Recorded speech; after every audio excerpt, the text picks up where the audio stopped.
Eu chamo-me Maria de Lourdes Leite Ribeiro, tenho 71 anos e nasci numa aldeia que se chama Jogueiros, concelho de Felgueiras e distrito do Porto. Naturalmente esta aldeia fica a 50, 60 km do distrito. Somos já os últimos dos últimos do distrito e por isso uma freguesia pobre e semi-abandonada pelas forças políticas da época. Nasci numa casa de agricultores, que era a casa do meu avô. A minha mãe estava grávida de gêmeos. Eu nasci antes com 7 meses, porque ela deu um trambolhão e o meu irmão bateu com a cabeça, daí o parto foi prematuro. Eu nasci com vida e ele estava morto. E a minha família, como pôde, lá tratou de mim, porque não havia incubadoras nem coisa que se pensasse na altura. E o meu irmão foi o meu avô a enterrá-lo ao cemitério da aldeia, num caixotinho feito de madeira, porque à época a Igreja Católica não considerava um feto com alma, quando hoje estão aí nos movimentos pró-vida a dizer que com 10 dias já bate o coração e coisa do género, mas nessa altura um feto não era considerado com alma, tinha que ser enterrado às escondidas ou passar por cima do muro do cemitério. Seguido disso, a minha mãe foi para uma aldeia mais próxima da vila. Entretanto as coisas não deram porque o meu pai era sapateiro em casa e voltou à nossa aldeia. Fomos viver para uma casa de terra, só com as telhas, e tínhamos a retrete, que é assim que se dizia, cá fora. Se precisássemos vinhamos cá fora de noite. E nessa aldeia onde fui criada até aos 7 anos, nesse lugar da aldeia onde fui criada até aos 7 anos, havia um rio onde brincava com os meus primos, enchíamos as bexigas de porco depois de secas e era isso que nos servia de boias. E entretanto nessa fase parti um pé, foram-me levar de carro de bois a Faf e depois eu andava de perna no ar, brincava na mesma. E era muito feliz porque brincávamos com os telefones feitos das caixas de fósforos e os boborinhos feitos das cascas dos eucaliptos, os óculos das cordas dos castanheiros, enfim, nós do que havia nas árvores fazíamos os brinquedos para nos divertirmos. Com 7 anos mudei de casa para uma casa já com a cozinha toda em cimento, um lar, um forno, uma retrete ao fundo já com uma porta e uma parte da casa com forro e soalho, o que já era um luxo para a época, para nós, embora ficasse mais longe para mim da escola que eu ia iniciar neste ano com 7 anos, porque as matrículas faziam-se talvez uns 8 dias antes da gente começar a escola, e então eu fui à matrícula, estava um dia de sol, essas coisas não nos esquecem, porque vim apanhar das primeiras castanhas que caíam, porque as matrículas eram feitas em setembro, ali pelo dia 7 de setembro. Fui para a escola, primeiro ano não fiz nada, porque tinha uma professora que foi colega da minha mãe, a quem a minha mãe fazia os deveres e catava os piolhos, porque mesmo gente com dinheiro tinha piolhos, e a minha mãe fazia muito queixa disso, por ela depois não ter contribuído quando eu fui aluna, porque a minha mãe não tinha dinheiro para livros e eu fiquei esse ano para trás. A seguir disso, levei a escola os anos todos direitinhos e fiz a 4ª classe com 12 anos, intervalado aqui também com a primeira comunhão solene, que naturalmente não havia quem nos atravesse na altura a fazer essas coisas, tínhamos de as fazer. E com 12 anos, eu fiz isto por julho, ainda com 12 anos fui para o Porto, para empregada doméstica, para aquilo que se põe hoje se chama uma família média alta.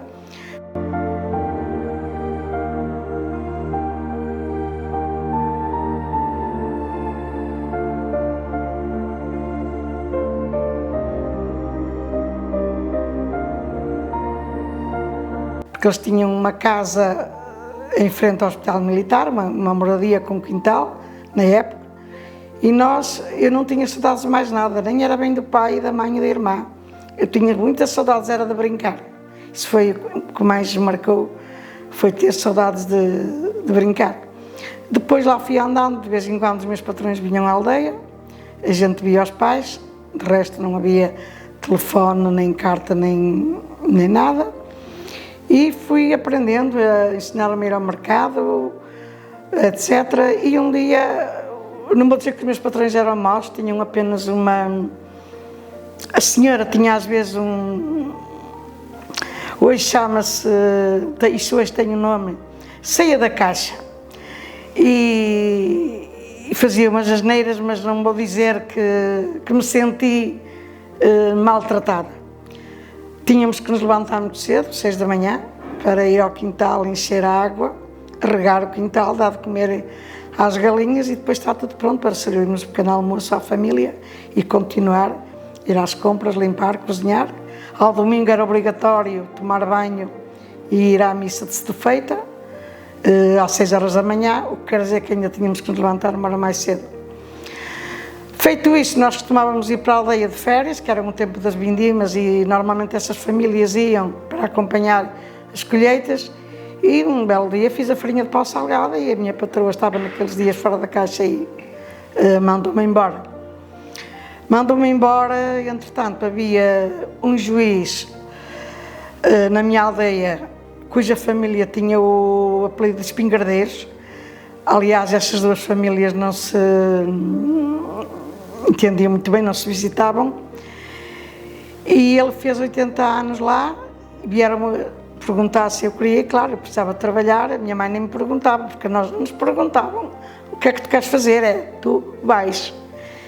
E então, com 14 anos, eu lá fui para a casa desse juiz, ele festejou lá os 80 anos, e foi quem foi servir o copo d'água, foi a primeira vez que eu vi um copo d'água, foi a pastelaria do Célia aqui de Guimarães. E daí fui para Lisboa no dia 4 de novembro de 1964, 65 talvez, o dia lembra-me, fomos de comboio, porque nessa época andava-se de comboio, levava-se um merendeiro, o comboio demorava muitas horas, e quando naturalmente já não tinha tantas saudades de brincar, nem tantas saudades da mãe e do pai. Depois, como eles eram da aldeia e as colegas também que foram acompanhando foram da aldeia, assim me fiz. Entretanto, esses meus patrões, também não vou dizer que eram maus, no sentido físico, no psíquico também, pronto, não vou considerar, mas eram um tanto ou quanto racistas. Por exemplo, os nossos lençóis de cama eram de cor diferente, era chamado pano cru.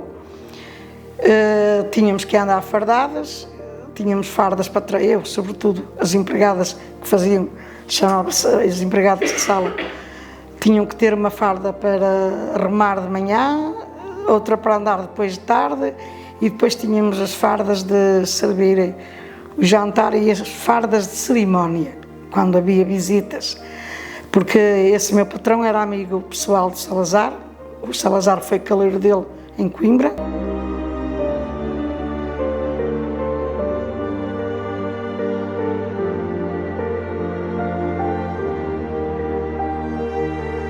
De maneira que o Salazar não frequentava a casa do meu patrão, mas muitos coronéis, majores, etc., gente muito ligada ao poder, vinha jogar a canasta e vinha jantar, e nestas alturas, sobretudo quando viesse o padre, eu tinha que servir com vestido de cambraia preto, avental de cambraia branco, meia preta, sapato preto, taparol, punhos e luvas, mas eu só punha as luvas quando punha o padre, daí já detestava.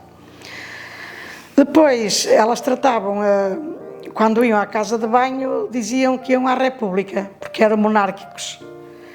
Eles estiveram exilados em França, quando se deu aqui a implantação da República, tiveram que ir para a França. Depois Salazar fez como o Sr. Dr. Mário Soares mandou vir os amigos todos, e foi nessa altura que eles vieram também, mas continuaram com, ele era miguelista, continuaram com as ideias deles. Havia um jornal que era o Debate, que penso era ligado aos monárquicos, que havia na altura, suponho, muito mais do que hoje, embora não estivessem organizados, porque naquela altura ora que quem estivesse organizado já sabia o que lhe tocava, embora eu nessa altura não sabia muito bem, ouvia conversas, mas não sabia que era tudo tão proibido. E a minha primeira ação, se quisermos, de participação na sociedade foi numa reunião das empregadas de Santa Zita. Eu fazia o peditório na missa das 8 horas do Campo Grande, que era a freguesia a que pertencíamos, e entretanto conheci as senhoras da organização, convidaram-me para uma reunião. Eu fui lá uma ou duas vezes, depois o ambiente não me agradou muito. Na Páscoa fizeram um convívio e eu fui, e no fim do convívio depois não voltei mais. Preferia ir ao teatro. A primeira peça que fui ver, fui ao Vilaré ver o falecido Rolo Solnado. Penso que para a época uma peça bastante arrojada, porque tratava-se de um homem que procurava trabalho a sair de casa, a partir de casa, mal ele sabia o que aí viria. Estava sempre de pijama na cama a procurar trabalho, e então no fim isto acaba com a esposa a fazer as malas para ir embora, porque ele nunca trabalhava e ele foi ajudar a fazer a mala. Ora, isto na época era muito ousado, penso eu, esta peça. Pronto, depois eu comecei-me a habituar, os meus patrões mandavam-me às procissões e não sei o que, eu já conhecia aquilo tudo de cor, ia para outras coisas, menos para as procissões que eu já tinha feito, a catequese já me tinha chegado. Embora depois, mais tarde, vim embora dessa casa por uma razão muito simples. Mas queria contar aqui uma história que, para mim, eu considero a minha primeira greve, sem saber o que estava a fazer, a greve da sopa. Eu tive uma colega que foi da aldeia, foi trabalhar connosco, só comia batatas e sopa, chamava-se caldo, porque os pais não lhe podiam dar mais nada, ela não sabia comer mais nada. Eu já sabia comer melhor, porque tinha estado na anterior casa no Porto, e a minha patroa mandou-me fazer uma panela de sopa para comermos durante a semana e não comíamos outra comida. Aquilo não me bateu lá muito bem na minha cabeça, e eu disse à minha colega: olha, isto nós com 14, 15 anos, olha, posso comer a sopa, mas eu não como, nem que eu passo fome toda a semana. Eu quero comer outra comida, não quero comer só sopa. E então a minha colega, coitadinha, fez o que eu disse, nós não comemos a sopa estragou-se e nunca mais nos mandaram fazer só sopa, fazia-se a sopa diária para toda a gente da casa, e nós comíamos sopa e comíamos do que se fizesse. Pronto. Um belo dia, estávamos a fazer, nós vinhamos de férias, ou costumávamos vir de férias 3 meses para a aldeia, que os juízes tinham 3 meses de férias, ele tinha esse hábito de ainda fazer as férias do tempo dos juízes, e estávamos ali por 3 meses e meio, estávamos a enfeitar um berço daqueles muito bonitos, cheios de coisas de tudo como se vê nos filmes, e a minha patroa, a filha mais velha do meu patrão, que era até uma candidata a casar com o Salazar, mandou-me buscar umas molas para pôr no berço. E eu fui, não as encontrei, voltei, e ela disse: minha senhora, eu não vejo as molas. E ela disse-me o sítio onde estavam, eu voltei, e dei-lhe as molas, e ela disse-me: vês como tu deste com elas? E eu respondi: pois, porque a senhora agora disse-me o sítio onde estavam. E ela disse: logo se vê que és pobre para teres má resposta. E eu ouvi aquilo e disse: juro que não volto para Lisboa. Isto é, quando eu viesse de férias, não voltava, e não voltei. Desci pelas escadas abaixo a chorar, porque eu tinha, entretanto, ajudado a criar a neta mais nova do juiz, sem ser o que a neta mais velha. E eu ia levá-la todos os dias ao colégio alemão, eles vinham à casa dos avós, já vão lá, e eu, de certa forma, nós, quando estamos numa casa de família, vamos-nos pegando às pessoas e muito mais às crianças da família deles. E por isso eu desci as escadas a chorarem, mas cumpri aquilo que eu tinha dito. Eu fiquei sem emprego, fiquei na casa dos meus pais, e passado uma semana, 15 dias, aqui nesta área de Guimarães já havia muita indústria, já era difícil o pessoal querer ir para empregos domésticos, e aparece uma senhora daquelas famílias têxteis de Pebidém, ela filha dos antigos donos da Lopes Correia, se eu queria ir lá para casa. Eu disse que não, porque eu estava já com a ideia de ir trabalhar para a indústria, porque era mais importante ir trabalhar para a indústria do que ser empregada doméstica. Era-se muito discriminado por ser empregada doméstica. E ir para a indústria naquela altura era quase tão importante como ir para a universidade, era como ter a quarta classe, tirar a quarta classe. Mas como os meus pais não viviam muito bem, eu fui para essa casa trabalhar. No fim de um ano, e os filhos, sobretudo cá está, porque os filhos conheceram-me e pediam aos pais para eu ir. Estive nessa casa onde fui bem tratada por esses industriais. Depois, passado um ano, uma empregada meteu-me na cabeça uma colega que eu ia vir embora e eu cá, pronto, continuo a dizer que como não sou de muitas tretas, peguei nas trouxas e no fim do mês abalei, disse que me vinha embora. A minha patroa, passado quase um ano, sob razão porque eu vinha embora, eu nessa altura trabalhava numa fábrica em Faf, que era a fábrica Alvorada, de meias, de fazer meias, e o meu falecido pai, entretanto, tinha emigrado para a França. Nós éramos mesmo muito pobres, mesmo com as pessoas a trabalhar, éramos muito pobres. O meu falecido pai foi para a França, pediu dinheiro emprestado para ir a Salto, para pagar ao passador.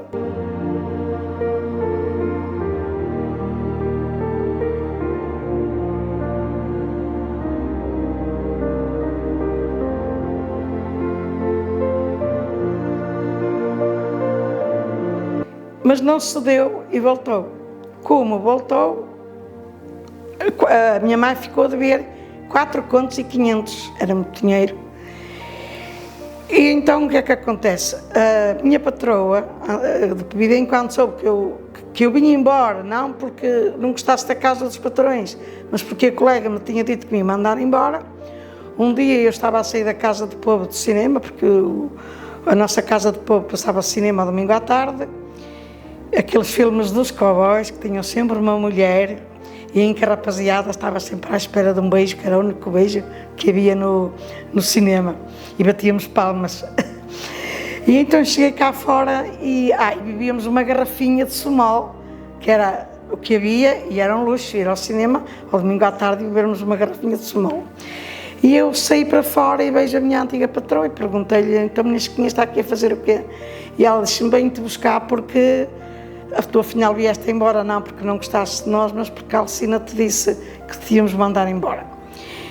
Eu, como os meus pais precisavam de pagar a dívida, não olhei para trás 2 vezes, ficou logo tratado. Ela disse que me metiam na Segurança Social, agora chama-se Segurança Social, mas era a Caixa Têxtil de Braga, assim como havia a Caixa Têxtil do Porto, a dos Lanifícios, etc. E eu lá fui porque tinha alimentação garantida, tinha Segurança Social, já começava a contar, e eu podia dar aquele dinheiro aos meus pais. Eu fui ganhar 200 escudos, que é hoje €1, para os meus pais poderem pagar a dívida, que era ao filho, ou uma vizinha, que era a mãe deste rapaz, do rapaz que emprestou dinheiro à minha mãe.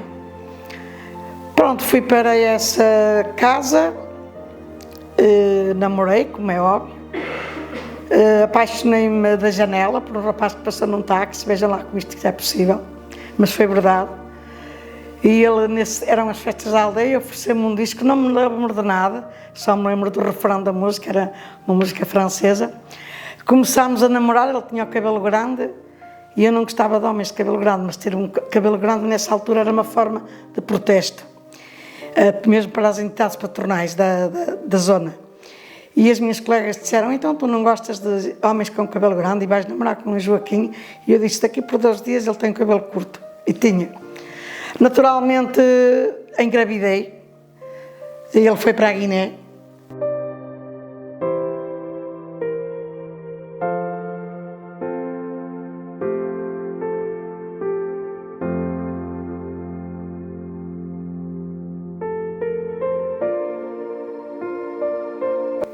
E eu trabalhei ainda até aos 6, 7 meses, mas depois vim-me embora para casa dos meus pais. Essa família foi minha amiga, cumpriu com os direitos, ajudou-me. Eu tive o pouco que havia de Segurança Social naquela altura, também tive. E tive a minha filha, depois fui trabalhar na casa dos meus pais, claro, vivia na casa dos meus pais, e fui trabalhar para a primeira, então segunda empresa, neste caso, Paulino Freire Leite, aqui em Guimarães, onde é hoje um condomínio fechado. Comecei e fui em fevereiro, a seguir a 25 de abril. Eu lembro-me do dia que estava sol, que era uma quarta-feira, que vinha à cidade e a polícia nos mandou andar separadas, mas nós não entendíamos nada do que se passava, porque, como às vezes é dito, o 25 de abril foi chegando e as pessoas também o foram fazendo, porque conforme foram sabendo, foram saindo para a rua.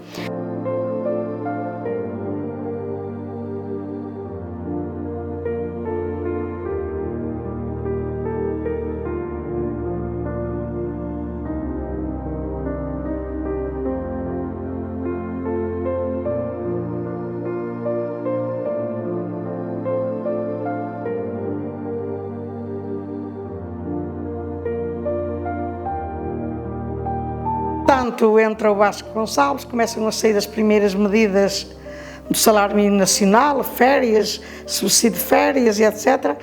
E o salário mínimo eram 3,300 contos, 15 euros e uns troquinhos, agora. Mas aquilo era muito dinheiro, na altura aquilo era muito dinheiro. E como havia um grupo talvez de 40 operárias por aí a quem eles não deram esse dinheiro, nós todos os dias saímos de uma parte da fábrica e vinhamos pela frente, que ainda hoje faz a frente do condomínio, para o escritório reivindicar que queríamos o tal do dinheirinho. E andávamos naquilo, não desistíamos, até que no dia 28 de setembro, por isso o dia da maioria, chamada maioria silenciosa, a primeira tentativa de golpe de Estado da direita, houve uma reunião no Sindicato Têxtil aqui de Guimarães, feita pelo Sindicato do Vestuário, porque a Federação Têxtil abrange uma série de setores em si, e elegemos delegados sindicais. Eu não fui eleita delegado sindical, mas elegemos delegados sindicais. Entretanto, começámos a reivindicar as nossas coisas, fomos trabalhar no dia 6 de outubro de 1974, no segundo canal, de vez em quando passa um cartoon do Abel Manta, que é muito famoso desse dia. E então foi o primeiro dia que eu peguei numas calças, porque era impensável andar de calças, e pusemos a fábrica toda enfeitada com cravos, e o meu patrão, quando chegou, o Sr. Paulino Freire Leite, disse: se estas, eu não vou dizer o nome PES, continuar assim, eu vou bater com os meus coisas na lama, porque nós estávamos a trabalhar todas bem vestidas e com a fábrica enfeitada de cravos, e aquilo era... O dinheiro não era para nós, era para o governo na época, porque foi preciso um dia de trabalho para o país poder repor dinheiro que não havia. Pronto, entretanto, as coisas foram continuando e eu entrei pelo Sindicato do Vestuário de Braga por uma cooptação. Ainda o Estatuto dos Sindicatos prevê isso. Se a direção a meio perder o quórum, entra-se por cooptação. Entrei numa dessas. E porque eu nesta altura era muito pouco ainda, para mim o MRPP e o UDP e LCI e o Partido Comunista, aquilo era tudo de esquerda, era tudo igual, para mim ia tudo no barco, eu era de esquerda, mas não definia muito bem. Quando se candidatou o Otávio Pato e o Otelo, mais tarde, 3 meses é que descobri porque é que uns votaram no Otelo e outros no Otávio, e demorei, agora bem 25, 74, 77, 3 anos até saber onde é que queria chegar. E então eu entrei para este sindicato, saiu na altura no Diário de Notícias uma notícia a dizer que os trabalhadores das empresas com menos de 10 trabalhadores iam deixar de estar muito abrangidos pelo contrato coletivo de trabalho, e eram sobretudo alfaiatarias, que tinham muito até estes trabalhadores. Então fomos a Lisboa, e eu cheguei a Lisboa, conheci gente, fiquei muito caladinha lá num canto, à volta da sala, à espera de ver que me dissessem alguma coisa, até que uma colega do vestuário de Lisboa se abeirou de mim, conhecidos como Têxteis do Sul, e perguntou-me quem eu era, disse que era do vestuário de Braga. E ela começou-me a apresentar aqueles, para mim, doutores todos, de pastas e etc.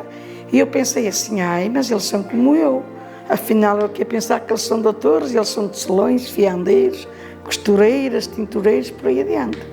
Fomos para, nesse dia, o Ministério não apareceu, tinha havido um sururu em Campo Maior, que chama-se ainda hoje a Terra do Cacete, entre o PSD e o PS. O ministro era o doutor qualquer coisa, Marcelo Curto, acho que era assim, já morreu. E não veio à reunião e nós aguentámos durante a noite dentro do Ministério, à espera que ele viesse para fazer a reunião, e durante a noite aparecem-nos umas pessoas com frango na porca, a broa e salada de alface, que se chamavam os do Conselho da Revolução. Escusado será que eu nunca mais os vi.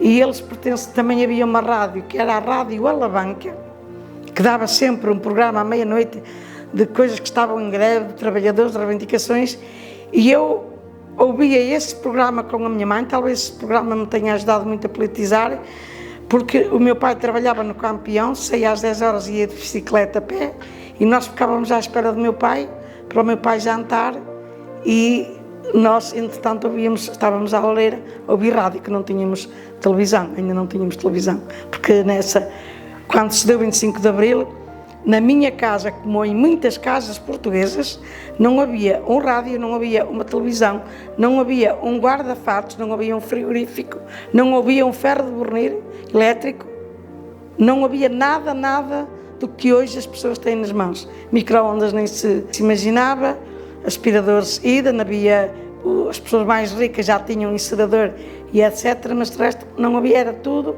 feito à mão. Lavava-se no rio ou no tanque, passava-se com ferro aquecido com brasas e etc. Pronto, então eu, através desse programa, aprendi muito e fui-me introduzindo até que, uma altura, eu precisei de faltar ao trabalho, justifiquei a minha falta ao abrigo de uma cláusula de contrato coletivo de trabalho 109A, ainda existe esse contrato, existe, quer dizer, existe, mas não é válido porque o Código de Trabalho veio, aquela questão da caducidade é muito importante, porque o Código de Trabalho veio arrumar com isso tudo, com toda essa parte dos contratos coletivos de trabalho. Mas eu ainda tenho o meu, eu guardei esse contrato. Tenho, assim como tenho talvez uma coleção de 2.000, à volta de 2.000 autocolantes, porque as organizações travavam lutas e a forma de se cotizarem era a vender autocolantes de fábricas e etc. Tanto que o primeiro autocolante que eu comprei é uma seta da célula da Covina dos trabalhadores da Marinha Grande.